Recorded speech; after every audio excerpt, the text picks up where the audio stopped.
My buddy Russ is restoring boats. I'm so tempted to get a boat, but I know it's such a money Tom, pit. do not get a boat. It is a bad idea. It's a money pit. You should really not buy a is. boat.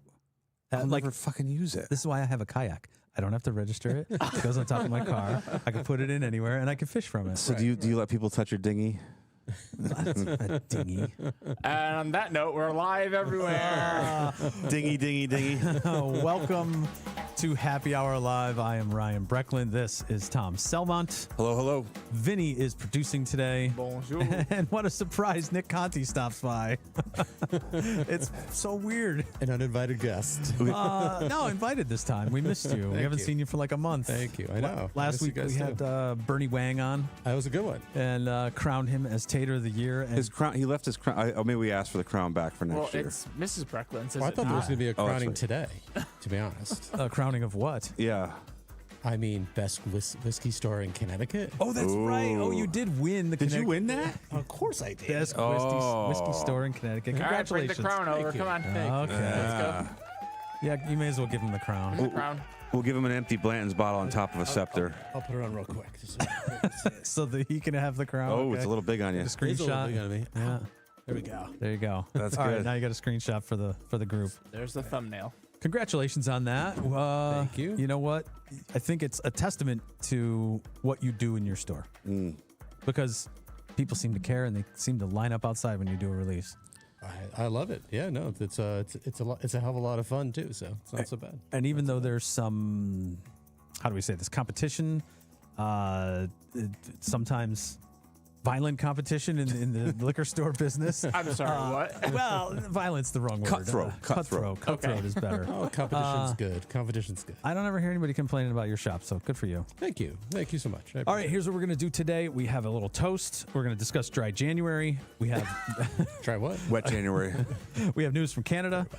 Next week, we'll be exhibiting at the Mohegan Sun Food and Wine Fest, so we'll discuss details on that. And we'll talk about upcoming auctions, consignments, and what's happening with our business and where we're at with everything. But first, we need a drink. I asked everybody today, I said, I want you each to bring in a bottle, and then we'll kind of vote and decide which bottles we're opening. So, Nick, what did you bring today? It's at my store. He brought well wishes. I was excited to get here, and I left it behind. All right, Nick's pick. Yeah. I mean, I have one over there. Yeah, you did bring one last time, so there you go. Counts. Tom, do you want to go first, or do you want me to go first? So go ahead. All right. So I have brought Michter's 10-year rye. This is 2025 release. I was offered this bottle once. What's the batch code, bro? I was offered it once at like $2.75, and I said, I think I'll hold off. And I actually got this at Berlin Wine and Spirits, Adam's shop, How much? and $2.13. That's fair. I can't argue with that. I had to take it, $1.99 you is know? an alt is a buy it now. You can't. I've never had a bad one. Yeah, I'll drink agree this with at that price. That's very fair, and I love going in there. They have a good little shop there in downtown Berlin. Yep. Tom, what did you bring? So I was at Nick Conti's shop yesterday, day before, something like that, Cool place. and I found this. Now, They have a big barrel in there. Did you know that? yeah. What's going on? So this is very old Saint Nick, super freak. Never heard of it. It was pricey, and I know very old Saint Nick or old Saint Nick was at Preservation Distillery, I think. That's right. They have a love-hate relationship with the whiskey world, but this was cool. It's 11 plus years. Come to find out, it's 11. It's three barrels, 11, and 18-year-old. And apparently this is their top tier stuff. So Who's the distillery again? Preservation, Okay. Bardstown, in Bardstown.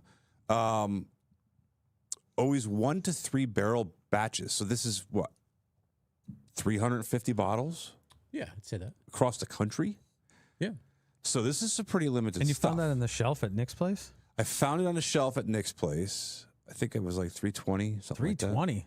All right, I've seen the bottle, but I didn't realize it was that much. Yeah, well, and it's super rare. Now I know people poo-poo the old Saint Nick. They say it's a little overpriced. I found one review online. It was an 8.7, and I have a feeling price had a lot of with it. Out of 10? Yes. Yeah. Let's talk Out of about 100, that'd be bad. But the guy compared it to Knob Creek 21 and Beacon. Those are heavy hitters from last Beacon year. was pretty good. He said it was better than that, but he gave it an 8.7. So it's like, I'm a little confused. All right. So, So that's one of your options. And then the other thing here, so these are kind of low flying, kind of under the radar. James E. Pepper, I had the cast strength. That was really, really good for $70 or whatever it was. This is a gold label. And this came out, it says fall of 25 release. It just hit the stores like what, this week, last week, something like Yeah, that. within the last couple of weeks. Yeah, and this says it doesn't have an age statement, but it says between 6.3 and 7.6 years, 25 barrels. So that's pretty. and what's the price point on that? $100. Oh, that was $100. $100. Yeah. 94 plus tax, $100. Every pepper I've opened, I was surprised by it. And it was good. Yes. They were all good. I'm a fan of the distillery. I've been there a couple times. I really like there. They're good people. It's a fun place, and we have a barrel of that coming any day. Really? Ooh. Yeah. Cast strength? Cast or- strength? Yeah. Or, nice. Yeah, decanter bottle, whole 9 yards. Yeah, the decanter bottle is really. This is a It is really pretty nice cool. bottle. I think so. So, which one of those would you want to open? I'm thinking the pepper. I'm liking that idea. You don't want to try the Michter's Rye? It's delicious, but I've had it. We've had it. I've had that's a regular item. Oh, fine. I'll hang on to this one sealed. Then. Wow. I'll just put this. Vinny, what'd you one away. bring? What's the blue? I drank the Blue Hawaii. It's gone. Sorry. Oh, The you Kool-Aid. opened a bottle and drank it without sharing before the show? I shared it with Ez. Does that count? All right, so you did share, but I can tell you that based on the color of what you were drinking, I was not interested. You would have hated it. You would have hated everything about it. Ooh. That was a That different. was- That was a little Slurpee. I do like that we open the bottle fresh on the air so that nobody can ever accuse us Fresh of cracks. Yeah, yeah. You're not one of those guys that does the tip to the cork? To make it come out a little bit better. Is that why people do that? Well, it wets the It cork wets so it the slides cork. out. This one was a little dry too. Tom goes around and wets the corks on his whole collection like once a week. We've talked about that. Well, I told you about the scary thing that happened to that Boss Hog. That was freaky. I had a Boss Hog 3 or 4, an old one, and I go, hey, the cork's probably pretty dry. It's been sitting up for 20 years or 10 plus. I flipped it over, flipped it back, and all these bubbles started coming out of the cork. I was like, what the hell is that? It was just so dry. There was air, and then you flipped it over, it wetted it. But then I'm worried about the cork shrinking Oh. because I've had corks shrink, and it scares the shit out of me. All So right, pour the whiskey. Shrinkage Yes, is dear. it's a dangerous thing. Yeah. shrinkage. So what? This is barrel Ooh, proof. wow, that smells God, I fantastic. poured a lot That in was a healthy pour, sir. there. Yeah, take it slow on That barrel. mind if smells I like a do? Blanton's Here, Gold. somebody else want some of this? I tipped it a little fast. Wow. That's. I way mean, more these than I guys are intended to sitting put here in with there. their I mean, I didn't Glencairns do much already. better. Here, why doesn't somebody take that and split it up, and I'll just take a fresh. Chug it. Here, somebody take that. There you go. I'll try this again and pour less. That this smells time. fantastic. I got it. That smell. It reminds me of a Blanton's Gold. Is what that smells like. That's much more like what I wanted. Vinny, do you want some of this? What's the proof I'll on that? take a It's not. I snoop. don't get a lot of ethanol on that at all. No. Send it that way. 104, That's for me and Marcus. 52%, 104, Smells which is a great spot. 104 is barrel proof. Thank you, sir. It can't be on It doesn't some. say depends barrel. on- I don't It know. doesn't say barrel proof. Oh, okay. Oh, okay. Yeah. Well, Blanton's Gold's what, 103? So this is 104. There Oh, we that's go. good. Nice color on that in the good bottle Glencairn. Perfect caramel. Color. Yeah, all caramel. Yeah. Cheers, guys. Happy hour. Cheers. Cheers. Nice job this week. We made it Cheers. through. Cheers. Cheers to you for listening and watching. Thank you very much For enduring us. for enduring us. Oh yeah, it's good quality pour. Oh, Little hot, little spicy on it's this just a little opening. spicy, I but think so. Just a scotch. what is that on the finish? I can't place it. I like it. I think it's good. It's not like bubble gum or apple or something candy like. The finish hangs in there too. It's not like it's gone. It does. It's got legs.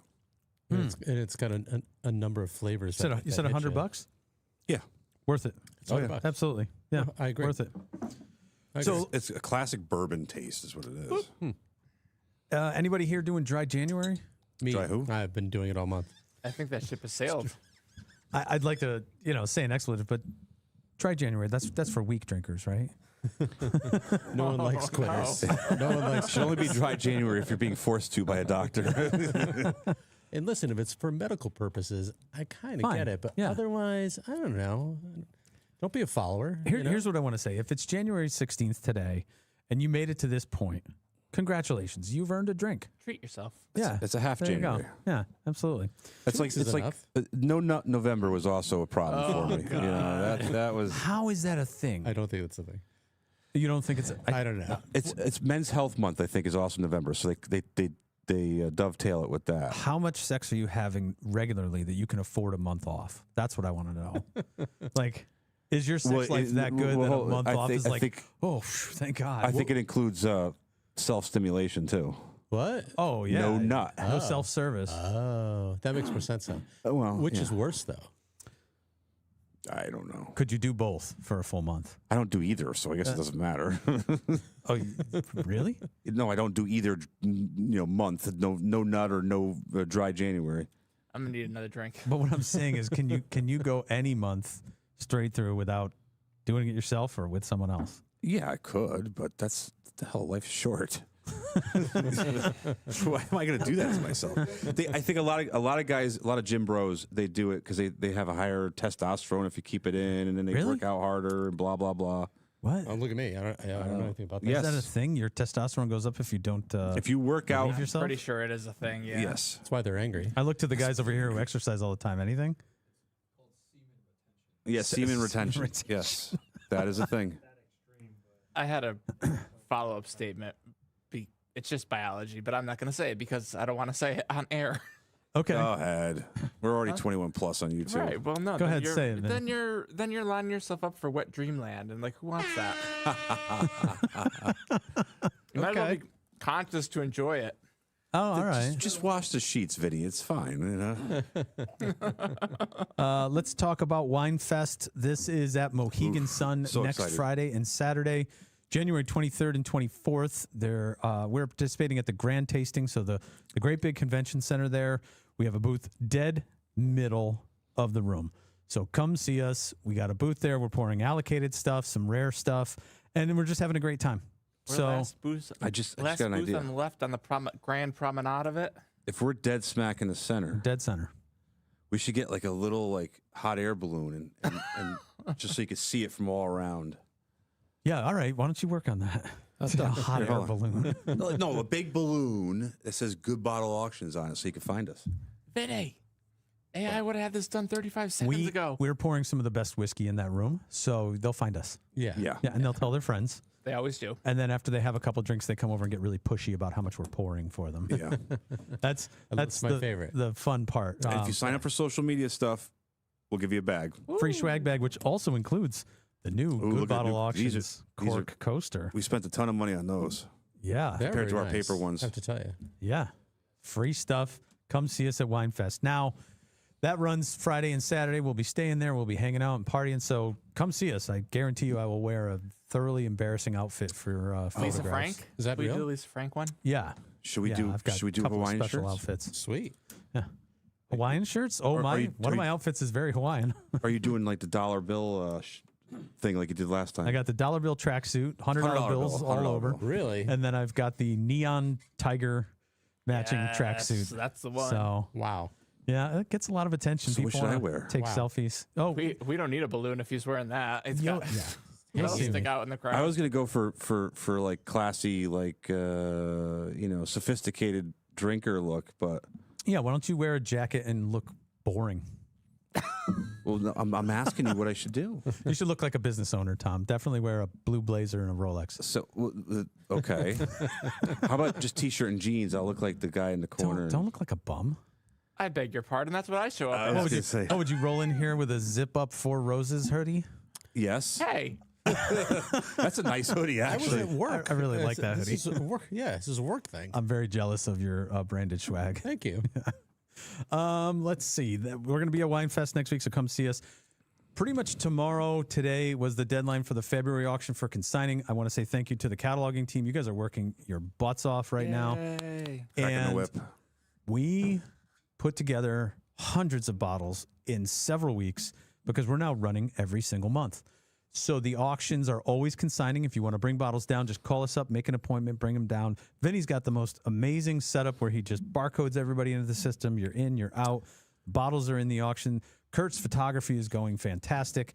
And we hope that like hours before we go live for happy hour at Mohegan Sun, right from the floor of the show, that we'll be also pushing notifications out to you for the new catalog that's live. That'd be That's cool. awesome. Yeah. Yep. Do we dare interview strangers on the spot while we're live? That could be really good though. I That Maybe could we'll wait a little later in the maybe event. maybe it'll be happy hour part deux, and It'll be good content. that's what I'm thinking. Yeah. I can tell you that the level of alcohol in people's bloodstream goes up at a precipitous rate at these tasting events. And it's a lot of fun to watch them leave. Yes. Leave Yes. or roll out the door or what? I It's talk incredible to watch them endure on Saturday. Saturday's tasting, and I think tickets are still available for both nights, both the Friday grand tasting, which I think is 7 to 10, and then the Saturday tasting, which is 11 to 5. So Long time. it's a long time. It's That's a long 6 time. hours of basically unlimited tasting, and most people don't taste something; they get a pour of something. Yeah, people don't get that. It's And you got to start small, man. and they Don't mix- go crazy. Don't get kicked out of the casino. Oh God, I Don't just remember have- the slop buckets. Yeah, there are slop buckets at the tables. And I will say this, just from a professional standpoint, there's also little bits of bread. They give you like a crouton or like a soft bread cracker to cleanse your palate and everything. Oyster crackers. Don't eat the bread. Yeah, you don't have to try Don't eat the everything there. Don't eat the bread. There's really only one booth you need to visit, and it's yours. Yeah, Right. That's correct. right. Yeah, That's you can come by and try 5 or 6 different allocated with, if you've never had Eagle Rare, you've never had Weller 12 or Blanton's, we'll have those out and ready to pour. There'll be some other strange thing. I think we got a Bombergers. I think we got, trying to remember what's in the We're back. gonna go find stuff in back that we been hiding away for a little while, and we'll take it out. Yeah, we'll be there. We'll pour. We'll have a good time. Yeah. We talked about the consignments. We talked about auctions every month. Dry January. Did you do any show prep today, Tom? Do you have anything to add? No, I was just making sure our audio works this time around. That was After- definitely my fault. I take full fault. And What did you blow my entire pen on and a pencil? I'm gonna be the owner of the business and supervising. I'm gonna have a pre-show checklist here, and it's gonna be. You guys are always fiddling around with the cameras and production and all that. I'm gonna make sure the seats are in the room, the shit's connected, but to the roadie caster here. The seats are in the room. Who takes them? You know what I mean. I don't know. Just make sure that the stuff, the hardware is here. You Let's all put right, it that Tom? way. Yes, Dad. But I do have some of Tom's favorite subject, Oh, there Canada we go. news. okay. Canada. Yeah, I didn't cue up the Canada theme. I'm sorry. So we know that Canada got really mad about the tariffs and pulled all of the U.S. whiskey and wine off the shelves. Right. What I first thought that it was a nationwide boycott, and it turns out it's far more nuanced. Recently, I found an article on the BBC, giving them credit, saying that when they pulled the booze off the shelves, they shelved it. They put it into a warehouse, and they didn't know what to do with it. So Canada now has an American alcohol problem, whiskey and wine, but specifically bourbon, which, by the way, bourbon from the United States was one of their top-selling things in Canada Why wouldn't they nationwide. just sell it off and then stop buying more stuff? They That wanna- makes more sense. Well, they immediately stopped importing it, so it hurt the bourbon but industry they pulled it off the shelves. hard and fast. Right, let the shelves go empty, Yeah, and then don't order more. Yeah. Did it really hurt though? Oh, it hurt, yeah. Yeah. Well, we're seeing more allocated stuff in the U.S. right now, for sure. Because you think it was going to Canada? I don't Yes. think Oh, Allocated yes. was going to Interesting. Canada. A lot of Buffalo Trace was going to Canada, for Oh, sure. that could be. And more showing up at your store. I mean, we get a decent amount already. I mean, I haven't seen like So a you haven't huge seen uptick. more? I haven't seen a huge uptick. I've seen more at other stores, Have you? for Well, sure. Cool. I'm finding it more on the shelves. I mean, that's where it should be. Right. But people were hoarding it or keeping it behind the counter. You get one bottle of this, one bottle I of see what you're that. saying. Now, it looks like this is a province by province issue. I didn't realize that there was a nationwide ban. Some provinces are still selling Like Alberta. U.S. whiskey. Well, there you go, right there. So, how big of an impact was it? It was still really big for orders leaving the U.S. going to Canada. Okay, sorry, I'm taking. Yeah, no, that's fine. Ask questions. That's what I like Tom to do, is ask questions and unfold the story. But sometimes he jumps right to the last line. Nick's covering for me. So 2 of the provinces say that the booze will go to a good cause. They're going to sell remaining inventory and donate the proceeds to charity. So they don't want to waste it. The money's still there. You know, each province handles alcohol on their own. It's province by province. So it's still nationalized. It's so not people can privatized. still get it. Well, they're going to do it. It doesn't say Better. how they're going to do it at charity. And all I could think was, listen, we have an auction right here. All you have to do is put it in a truck, Canada. bring it down here, and we'll take care of your problem. And we'll donate all the proceeds to charity. Do you really automatically want for you. 100 cases of Benchmark or other less desirable stuff? Who cares? We'll sell it and donate the money wherever they want. I will say the Booker's Export is what I drank when I was up there 2 summers ago. And it was good. It was fantastic. It was very good. One of the provinces is offloading to restaurants and bars instead of selling it to the public. So you can still buy it when you go out to dinner, but you can't buy it over the counter in the liquor store. Interesting. I think Canada's overthinking this. Yeah, and 2 Canadian provinces, Alberta and Saskatchewan, they're still selling U.S. booze. It's still on the shelves. So Alberta is trying to rise and succeed from Canada. Oh, really? Yes, there is an entire group, quite large. Are they the Texas of Canada? Yes, they are. They are rise of finger on the Alberta. pulse of Canada. Alberta and Saskatchewan want out. From what I understand, all the resources are there. All the people are in the other side. So similar to the U.S. in that sense. But Alberta and Saskatchewan they're like, hey, Let me U.S., guess. we'll take you. They're more conservative than the rest of Canada. Of course, because they're the blue-collar, They're hardworking, the Kansas of mining, Canada. oil type stuff. Quebec's liquor board said in August that it may have to destroy up course they to 300,000 Canadian worth of American products that were set to expire. Expire? I don't know a lot of alcohol that expires. I don't know much. It must whiskey be that all expires. the mixers and ready stuff. to drink. Blue Hawaiians. Yeah. Well, I mean, if Quebec has to destroy 300,000 Canadian worth of American products, that's what, $20, $50, $50? They should throw it in the St. Lawrence River and call it a You day. said it, not me. Canada, don't hate me. But here's the crazy number. Quebec has an estimated total of $27 million worth of shelved American alcohol. All right, I have a question for you. What happened to all the Canadian whiskey that's coming here? Is it still free flowing? I think so. I don't have the answer to that. I mean, Are we charging them a tariff? We have it. Right. Is it So- more expensive suddenly? I don't think so. I mean, I think there's been some changes, but I couldn't attribute those to specific tariffs. It's hard to keep track because they keep changing it. What's the current tariff with Canada? 15% across In and everything? out? 25%? I do not know. I actually don't not have know. those answers. I'm sorry. Do not look it up on your phone. It's okay if you don't have the I answer. need to know. But shelving 27 27 million 27 Canadian. million? I mean, does that make any sense? That's a piss in the ocean for them, though. And then they donate it. I mean, Does that make sense either? I mean, I think that's great. I want to know where they're donating it and how we get our hands on some of it. Donate to us. We yeah. we should set up a bogus nonprofit charity and be like, oh, we need your whiskey. Oh yeah, whiskey for warriors. That's it. Whiskey for immigrants. What? Oh no! I don't. That was a. That was If we go to Canada, because if we go there, which I don't know what you meant. listen, I'm dragging it out. Sorry. we could put it Trying on to a be truck politically divisive here. and bring it back Okay. here. That's all we got to do. Don't worry about what's on the truck. Just say to the border guy, listen, we're removing the horrible U.S. whiskey from your country. We know you hate us, and we're doing you a service. Just wave us through. That's it. It'll be like We'll bring our SUVs. yeah. 27 million Canadian in whiskey should definitely fit in Tom's truck.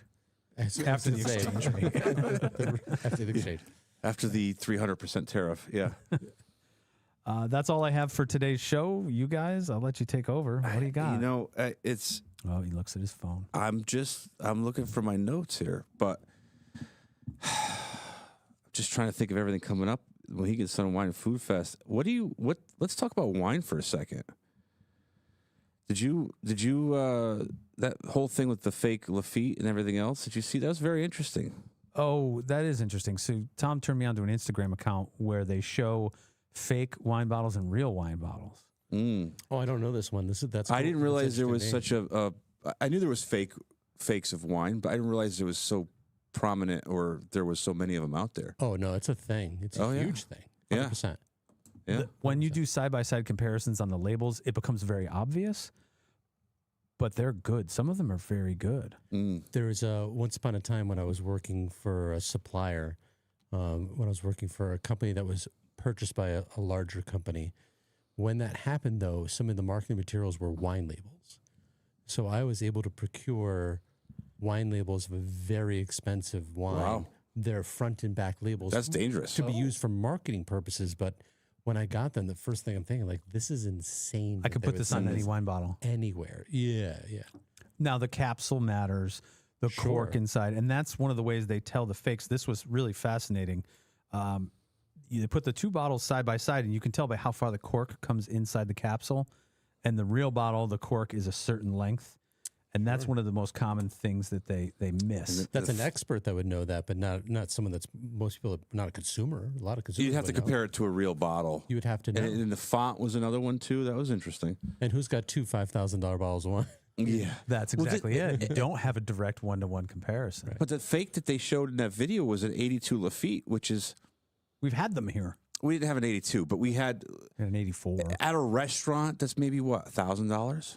Oh, it's got to be a lot more than that. At a restaurant, it's way more than that, yeah. Yeah, 82. See, the early 80s is currently the ones to drink for 82 was the year. 82 was the year. Okay, it was a benchmark year. Yes. But I mean, we had 79s and 79 was a good year. 76s, 8s. 74 was the bad year. That was the early 73 70s. was a bad year, too. Yeah. I don't know about 74.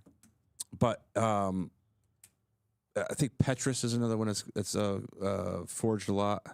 It sure is. Yes. And what was the other one? I can't Grange remember. Hermitage was another popular one. Yeah, That's Hermitage. not. I'm surprised DRC's not. DRC's faked. I'm sure it is, but it's so rare. You'd almost say it's too suspect right off the bat. The first thing somebody's going to do is, okay, is it real? Yeah, it's not a regular consumer buying a bottle of DRC. Right. Like you're not. It's if you're going to make fake bills, was it $20 bills is the one more common fake bills? Because you're not going to go right for 100 because everybody suspects 100. Everybody wants to look at 100. But if the same thing with the wine. $10 bills is the big one that's going around or not, the fake 10s. Right. Oh, yeah. So you're not going to fake a $10,000 bottle of wine because everybody's already suspicious of it. Right. You're going to fake the $400 or $500 bottle. And that's true in the businesses that we also work in besides Good Bottle. With Connecticut Firearms Auction, I do a lot with gold and silver and have done antiques and paintings for a long time. Yep. It's one of the key things you can do. I call it shopping the seller. So the person who's coming to you, you're evaluating them. You're evaluating their story. When I get presented with a high value object, usually the first thing I say to someone is, tell me a story. Right. Tell me a story about this object. And they're not prepared for that. They're prepared for whether or not you ask if it's genuine or if you say, where'd you get it? Like that, immediately a faker or an unsure person is prepared for that. But if you go, tell me a story how this came to be in your possession, that story matters to me. And that's one of the starting places for authentication. We're working on a really rare and valuable scotch collection right now. And as I got through the list, I'm appraising, I'm looking at the bottles, and there's several legendary Holy Grail bottles in there that I thought to myself, I'm pretty sure there's only 360 bottles in existence. Half of them are gone. Half of them are probably gone. Most of them were sold only in London, and only 100 went to Japan. So best of my knowledge, none went to the U.S. So how did these several bottles, wind up in the U.S. and in my inbox right now? And Tom and I were on the phone. And we talked to the seller and said, so tell me the story. And the story was awesome. It was a Scotch importer. It was someone who was in the business. Details. A known name. And his secretary inherited his collection on his death. And when the secretary passed, her friend got the collection. I'm like, great. We have ironclad provenance here. Right. It's not documented, but I know the story, and I can bring these bottles in and sell them with confidence. Right. And the other problem too with wine and champagne is storage. So you could store whiskey just about wherever, however, but with wine and champagne, man, that's a real thing, man. That's a real thing. It's a real unknown. Right. right. We'll And get a call for one or two good champagne bottles of wine or champagne. Yeah. And I'll say, so are these the only two you have? And they're like, yeah. And it's someone who left it in the kitchen on its side. Right. You know, at Got top as a of gift. whatever. Top of the refrigerator. Yeah. Yeah. And I go, you know, we're happy to put it in the auction as is. When you see us say as is, it's because we don't have history or records for that bottle of wine. And you want to take a shot at it? Great. And we're just telling you up front. When we get something that came from a wholesaler, went to a collector's vault or a restaurant, and the temperature controlled the whole time, we'll also tell you that. Yeah, that's good information to know. Yeah. So you could buy with confidence. Sure. You know, I wonder too, because like a lot of times you get a bottle from an unknown, so, somebody who's not into it. Maybe they got it as a gift from their boss or something. We get it, and then we treat it properly. We have our fridge room and everything else.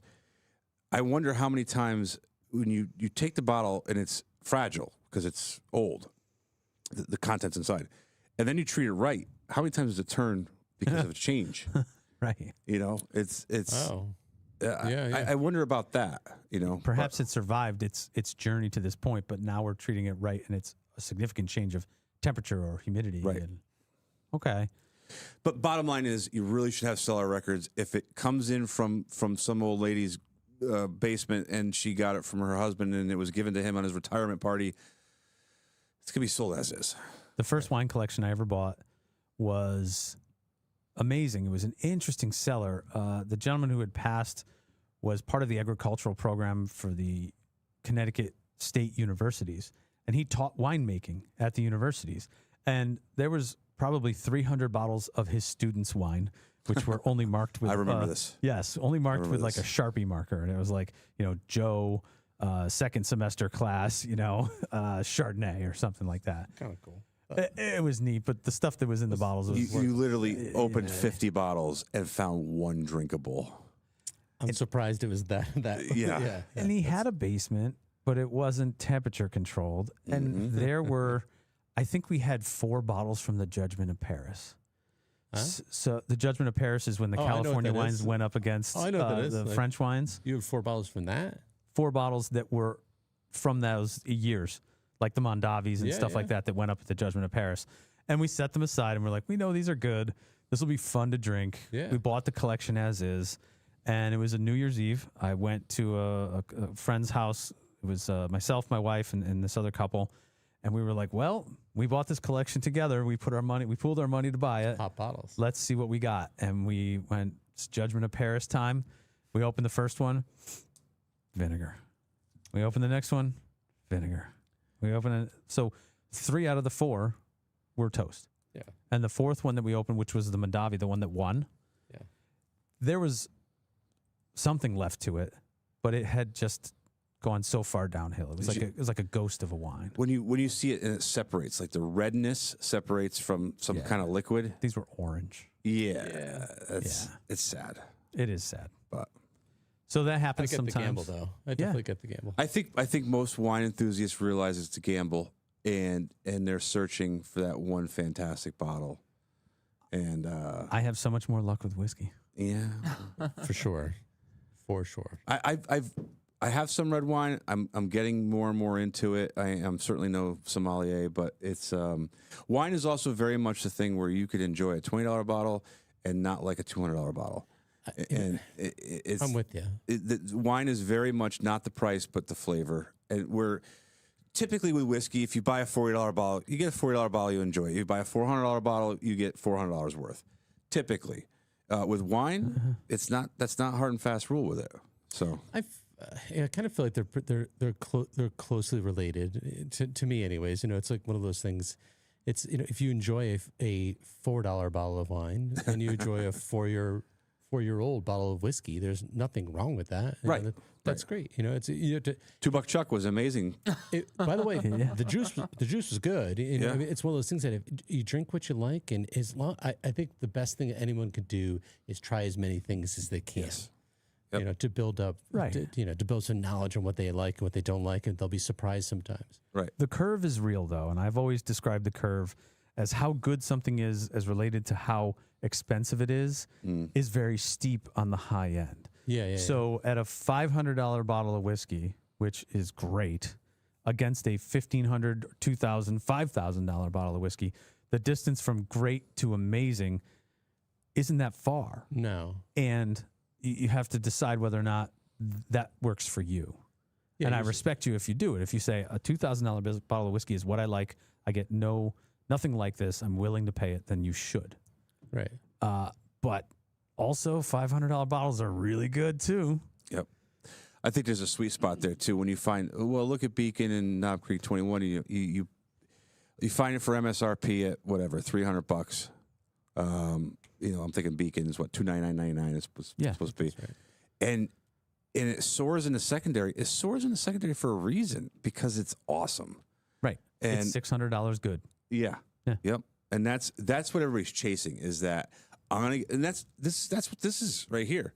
Why don't you open it and that way we can find out how good it is? Maybe tomorrow. I'm glad you said it because I was about to. Tomorrow. We won't be here tomorrow. Okay, this was $320. That's a chunk of change. Is it a $300 bottle? Is it a $100 bottle? Is it a $1,000 bottle? Quite the dip too, huh? Oh, there's a lot of marketing. That's about as tater as it gets. There's a lot of marketing here. You got holograms, and you got old Saint Nick with a pair of sunglasses, and That's a badass bottle. yeah. Well, that's. I said, listen, even if it's not $300 worth, it's still a cool bottle, and It's awesome that you teased us with it, though. Thanks for that. Yeah, maybe on your birthday or something. Okay. Nick, do you have anything to add? No. I'm excited that you guys are going to be at Mohegan Sun. That's a great event. It's a lot of fun. Yeah. It's a great weekend. So hopefully you see some of your listeners up there at the podcast. Yeah, actually, if you did see this, Come visit. Come see us. I got something special for you. That's How cool. about that? Yeah. Yeah, just mention that I said something, and I might get one person to, maybe one of our 12 YouTube watchers will come by. I think you have more than that. Okay. We do. Krispy Kreme. But I'll hook you up. Krispy Kreme. Oh, Vinny, that's Vinny's whole pleasure center for the casino. It's not gambling. It's not food. It's not booze. He goes to Krispy Kreme. And 3 you know what? times a I can day. never find it every time. You and my wife would get along perfectly because she finds in the Krispy winter Kreme parking and she wanders around and the little general store with all the knickknacks in it. Yeah. That's And listen, I love Mohegan. I like to go there. I love this event. But one of my least favorite things is walking by Ben and Jerry's because I can't stand the smell. They pump that cone smell out into the aisle, and it bothers me. I was never a Ben and Jerry's fan. It's all politics for you, Tom, isn't it? No. I thought that's what you were going with it. I'm like, No, I don't it's- care about yeah, politics. no. Anyway. Oh, can I do a shameless plug? You can do whatever you want. It's your cool. turn. Dropping his 1792 barrel. Oh, I saw that on Insta today. Yeah. That's one. It's Foolproof, I think, right? It is a full proof. Yeah, 125. It is delicious. When does that drop? I think it's now. Now. Okay, that's today or this weekend. I'm pretty sure. You would think I would know. Okay, well, It's Don't funny. ask I me, go visit my but bank. I know and it's just now or this weekend. let- It's now. I lines said out it's now. your It's now. door. they let you into Barton to taste that, or did you do it remotely? I have done Barton tastings there. I almost died at Barton. We'll save that for another story.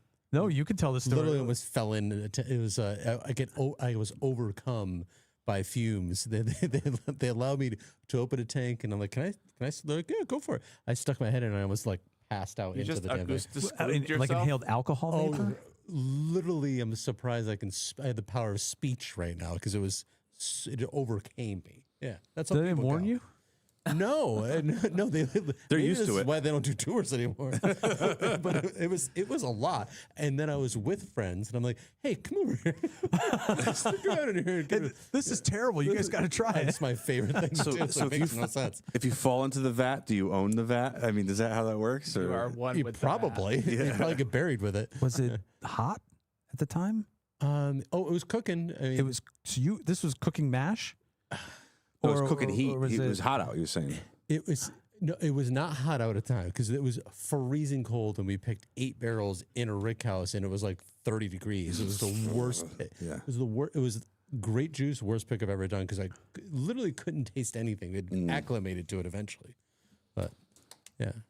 Well, I'm sorry you almost died at Barton. Now, Yeah, they don't allow anybody in anymore. That was the last year that they allowed people there. So they this closed the is going visitor back. center, and Yeah.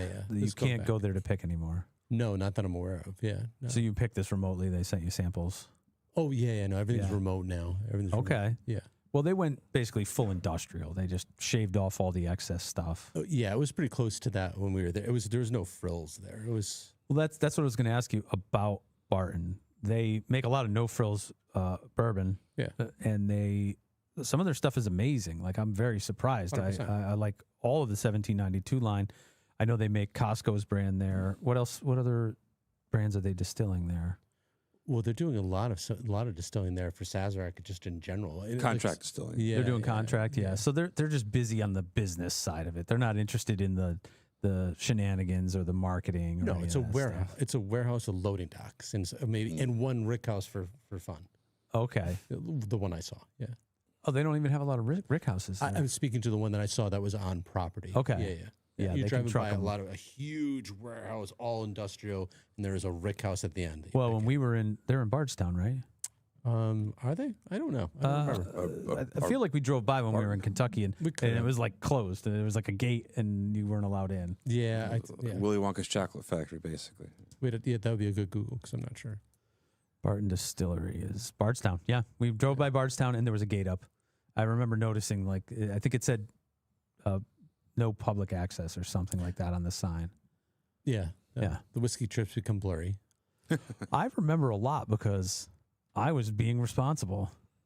Tom, Silly. It's like dry I was January. pretty good on that one too. you and I were fine. Yeah, on I was that. pretty good on that yeah, one too. exactly. That trip, yeah. I was behaving myself too. Well, it's the breakfast whiskey that gets to you. The breakfast whiskey. The what? Exactly.